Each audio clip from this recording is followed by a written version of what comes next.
Alice, Alice, tulungan mo ko. Tumigil ka na. Tulungan mo ko makatakas dito. Lalo mo lang palalaki ng problema mo. Alice naman, pabayaan mo na ako, please. Kung ayaw mo ko tulungan, ako na lang. Gusto mo ba madagdagan ng pagiging pugante ang listahan ng kasalanan mo? Ha?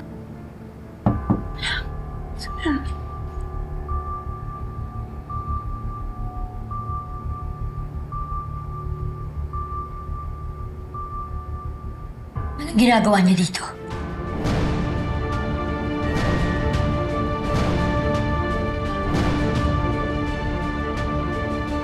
Nandito kami to make a deal.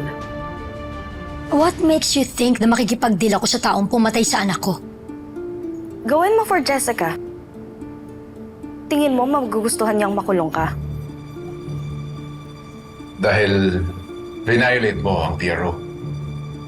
Pwede kang makulong up to 6 months. Aside from the penalties that you have to pay.